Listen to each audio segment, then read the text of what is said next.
সুপ্রিয় দর্শক বন্ধুরা, আজ আমরা এই ভিডিওর মাধ্যমে আমি কয়েকটি বিশেষ লজ্জাপতি গাছের তান্ত্রিক প্রয়োগ সম্পর্কে বলবো এবং লজ্জাপতি শেকড় ধারণ করে কিভাবে আপনারা পৃথিবীর যে কোনো মানুষকে বশীকরণ করতে পারবেন ও একই সঙ্গে জানিয়ে দেব লটারি প্রাপ্তির উপায় প্রসঙ্গে তথা কিভাবে লজ্জাপতি গাছ প্রয়োগ করে লটারিতে জয়লাভ করবেন সেই সম্পর্কে আজকে আমি আপনাদেরকে গুরুত্বপূর্ণ কিছু তথ্য দেব। তাই এই প্রসঙ্গে বিস্তারিত জানার আগে আপনাদের বলে রাখি, আপনি যদি আমাদের চ্যানেলে নতুন হয়ে থাকেন তাহলে চ্যানেলটি অবশ্যই সাবস্ক্রাইব করুন এবং পাশে থাকা নোটিফিকেশন বেল আইকনটি ক্লিক করুন, কারণ আমি বিভিন্ন প্রকার তন্ত্রমন্ত্র বশীকরণ, টোটকা, বাস্তু টিপস, জ্যোতিষশাস্ত্র, পুজো আরাধনা এবং ব্ল্যাক ম্যাজিক করা নিয়ে নিত্য নতুন ভিডিও আপলোড করে থাকি, যা প্রয়োগ করার মাধ্যমে আপনার জীবনে থাকা সকল প্রকার সমস্যার সমাধান করতে পারবেন। চলুন এইবার মূল আলোচনায় প্রবেশ করা যাক। দেখুন বন্ধুরা, আমরা প্রত্যেকেই জানি লজ্জাপতি গাছের ডাল, পাতা, মূল, শিকড় এইগুলি কিন্তু ভেষজ গুণে বেশ পরিপূর্ণ, তথা এই লজ্জাপতি গাছের শিকড় যৌবন ধরে রাখতে সাহায্য করে, অর্থাৎ ভেষজ গুণে পরিপূর্ণ উপকারী সাধন হিসাবে এটি কিন্তু আমাদের কাছে বিশেষ পরিচিত। তবে জ্যোতিষশাস্ত্রে এই লজ্জাপতি গাছের এমন বিশেষ কয়েকটি গুণ রয়েছে যেগুলি আপনারা প্রয়োগ করতে পারেন, তাহলে সুনিশ্চিতভাবেই আমি আপনাদের বলতে পারি যে আপনারা জীবনে সফলতা পাবেন। দেখুন বন্ধুরা, যে সব পরিবারে দাম্পত্য সুখ একেবারেই নেই বা স্বামী স্ত্রীর মধ্যে একটা মনোমালিন্য, অশান্তি, বাদ বিবাদ রয়েছে, যার ফলে শয্যা সুখ সেই পরিবারে থাকে না, সেক্ষেত্রে লজ্জাপতি গাছের প্রয়োগ কিন্তু জ্যোতিষশাস্ত্র মতে করা হয়। সুপ্রিয় দর্শক বন্ধুরা, আপনারা যদি এই রকম পারিবারিক দাম্পত্য সমস্যায় ভুগছেন তাহলে একটা কাজ করবেন যে লজ্জাপতি গাছের ডাল, পাতা কিংবা মূল এগুলিকে একত্রিত করে একসঙ্গে ভালো করে পিষে নেবেন। এগুলিকে একসঙ্গে পিষে নেওয়ার পর শরীরের যে কোনো অঙ্গে সেই পেস্ট আপনারা কিন্তু লেপন করবেন। এর ফলে দেখবেন কিছু দিনের মধ্যেই আপনাদের দাম্পত্য জীবনে সুখ বৃদ্ধি পাবে, দাম্পত্য কলহ মিটবে, স্বামী স্ত্রীর মধ্যে প্রেমের আদান প্রদান হবে এবং পরিবারে একটা আনন্দের পরিবেশ পরিলক্ষিত হবে। দেখুন বন্ধুরা, এরপর আমি আপনাদেরকে জানিয়ে দেব যে আপনারা শ্বেত লজ্জাপতি গাছের মূল ধারণ করলে একটি বিশেষ উপকার পাওয়া যায়। বন্ধুরা, আপনারা যে কোনো রবিবার দিন বা সূর্যগ্রহণের দিন বা পূর্ণিমা তিথিগুলিতে, এই তিথিগুলি অত্যন্ত শুভ তিথি, তাই এই উপায়টি করার জন্য আপনারা লজ্জাপতি গাছের মূল সংগ্রহ করে নিয়ে আসবেন। এক হয় রবিবার দিন অথবা সূর্যগ্রহণ কিংবা পূর্ণিমার দিন, এবং সেটিকে ঘরে নিয়ে এসে ভালো করে ধুয়ে পরিষ্কার করে সারা রাত সেটিকে ভিজিয়ে রাখবেন এবং পরের দিন আপনারা যে শিকড়টি সংগ্রহ করেছেন সেটিকে গঙ্গা জলে শোধন করে সাদা চন্দনের প্রলেপ সেই মূল বা শিকড়টিতে ভালো করে লাগিয়ে দেবেন এবং সেটি আপনাদের ঠাকুর ঘরে ঠাকুরের আসনের কাছে রেখে দেবেন এবং আপনারা নিত্য পুজো যেভাবে করেন ঠিক সেভাবেই আপনারা পুজো আরাধনা করবেন। তবে অবশ্যই আপনাদের যে ঠাকুর ঘরে যে দেবতা রয়েছে ওনাদের চরণে কিন্তু এই লজ্জাপতি গাছের মূলটি শ্বেত চন্দন মাখিয়ে রেখে দেবেন। এরপর আপনারা পুজো আরাধনা শেষ করে নিজেদের মনস্কামনা ঠাকুরকে জানিয়ে আপনারা সেই লজ্জাপতি গাছের মূলটি সাদা সুতো বেঁধে পুরুষেরা পরবেন ডান হাতে এবং মহিলারা পরবেন বাম হাতে। বন্ধুরা, যদি আপনারা এইভাবে ধারণ করতে পারেন তাহলে কিন্তু অনেক উপকার, শুভ ফল আপনারা কিন্তু অবশ্যই পাবেন। প্রথমত, যারা ধরুন গর্ভবতী মহিলা, তারা যদি এইভাবে এই শিকড় ধারণ করে তাহলে কিন্তু সেই সব মহিলাদের সুখময় প্রসব হবে, অর্থাৎ প্রসব করার সময় কোনো রকম কোনো জটিলতা ক্ষতিগ্রস্ত করতে পারবে না। সুস্থভাবে আপনারা কিন্তু নিজের সন্তানকে পৃথিবীর আলো দেখাতে পারবেন।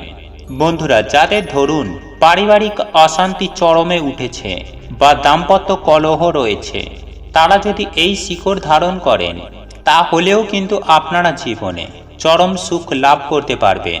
যেহেতু লজ্জাপতি গাছ তন্ত্রশাস্ত্রে অতিমাত্রায় প্রয়োগ হয়, সেহেতু লজ্জাপতি গাছের শিকড় দিয়ে আপনারা বশীকরণ পর্যন্ত করতে পারেন।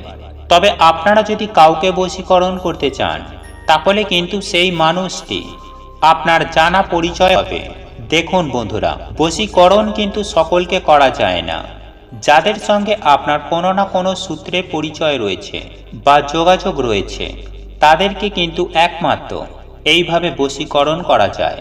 দেখুন বন্ধুরা, আপনারা যে নারী বা পুরুষকে বশীকরণ করবেন, তার নাম করে মনে মনে একটি সংকল্প নিয়ে আপনার যে ইষ্ট দেবতা বা গৃহ দেবতা রয়েছে, তাকে কিন্তু আপনাদেরকে এই বিষয়টি জানাতে হবে যে আমি তাকে বশীকরণ করতে চাইছি, কি কারণে চাইছি। এই রকম একটা মনে মনে সংকল্প নেবেন ও নিজের মনের কথা সৎভাবে থেকে, কারোর ক্ষতি করার উদ্দেশ্যে নয়। কিন্তু আপনারা সদা সর্বদাই যদি সৎ হন, তাহলে এই সব উপায়গুলি অবশ্যই হয়। তাই আপনার ইষ্ট দেবতাকে মনের কথা জ্ঞাপন করবেন, আপনার মনের ইচ্ছা জানাবেন এবং আপনাদের পূর্বেই যে প্রক্রিয়ার কথা আপনাদের জানিয়ে দিলাম, সেই একই প্রক্রিয়ার মাধ্যমে আপনারা নিজেদের হাতে এই লজ্জাবতী গাছের শিকড় ধারণ করবেন। মহিলারা সাদা সুতো দিয়ে বাঁধবেন বাম হাতে এবং পুরুষেরা সাদা সুতো দিয়ে ডান হাতে এই শিকড় ধারণ করবেন। এর ফলে আপনারা যাকে বশীকরণ করবেন, সে কিন্তু আপনার ওপরে একটা আকৃষ্ট অনুভব করবে, একটা টান অনুভব করবে এবং তাকে আপনি বশীকরণ করতে পারবেন। বন্ধুরা, এরপর আমি আপনাদেরকে বলবো যে এই লজ্জাবতী গাছের মূলকে ভালো করে পিষে অল্প সাদা চন্দন দিয়ে যদি আপনারা গোরচনার সঙ্গে মিশিয়ে প্রতিদিন কপালে তিলক কাটতে পারেন, তাহলে যে কোনো ব্যক্তিকে কিন্তু বশ করা যায়। হ্যাঁ বন্ধুরা, নিজের কন্ট্রোলে রাখা যায়। দেখুন বন্ধুরা, যদি আপনি কাউকে কনভিন্স করতে চাইছেন বা কাউকে দিয়ে কোনো বিশেষ কাজ করাতে চাইছেন, তাহলে এই উপায় বা ক্রিয়াটি একবার করে দেখুন। আমি সুনিশ্চিতভাবে আপনাদের বলতে পারি যে আপনারা ফল পাবেন। একই সঙ্গে আপনারা এই উপায় বা ক্রিয়াটি করে তাকে বশীকরণ পর্যন্ত করতে পারেন। যাকে বশীকরণ করবেন, তার নাম জপ করে আপনারা এই তিলক ধারণ করুন। বন্ধুরা, প্রতিদিন স্নান করে উঠে দেখবেন কিছু দিনের মধ্যেই কিন্তু এই ব্যক্তি আপনার সামনে এসে উপস্থিত হবে। আপনার প্রতি সেই ব্যক্তির একটা টান অনুভব করবেন এবং আপনি তাকে খুব সহজেই কনভিন্স করতে পারবেন। একই সঙ্গে এই লজ্জাবতী গাছের আরও একটি বিশেষ গুণ রয়েছে, যেটি কিন্তু জ্যোতিষশাস্ত্রে অত্যন্তভাবে প্রয়োগ করা হয়। আর সেটি হলো কিভাবে আপনারা লজ্জাবতী গাছের শিকড় ধারণ করে লটারিতে জয়ী হবেন। দেখুন বন্ধুরা, আপনারা যে কোনো সূর্যগ্রহণ হোক বা পূর্ণিমা তিথি কিংবা শুক্রবার বা রবিবার দিন, আপনারা এই লজ্জাবতী গাছের শিকড় সংগ্রহ করবেন এবং সেটি ঘরে নিয়ে এসে গঙ্গা জলে ভালো করে ধুয়ে পরিষ্কার এক গ্লাস জলে ফেলে রেখে দেবেন এবং পরের দিন ভালো করে আবারও গঙ্গা জল দিয়ে ধুয়ে এই মূলটিকে শোধন করে তাতে শ্বেত চন্দন মাখিয়ে ঠাকুরের কাছে রেখে মনে মনে ঈশ্বরকে আপনার মনস্কামনা জানাবেন। আপনার ঘরে অর্থ আসার বা আপনি যে কারণে এই উপায়টি করছেন, সেই কারণটি কিন্তু অতি অবশ্যই ঈশ্বরের কাছে ব্যক্ত করবেন। বন্ধুরা, আপনার ঘরে যে ইষ্ট দেবতা বা গৃহ দেবতা রয়েছে, ওনাকে কিন্তু প্রত্যেকটি বিষয় জানাবেন এবং আপনারা সাদা সুতোর মাধ্যমে এই মূলটি ধারণ করবেন।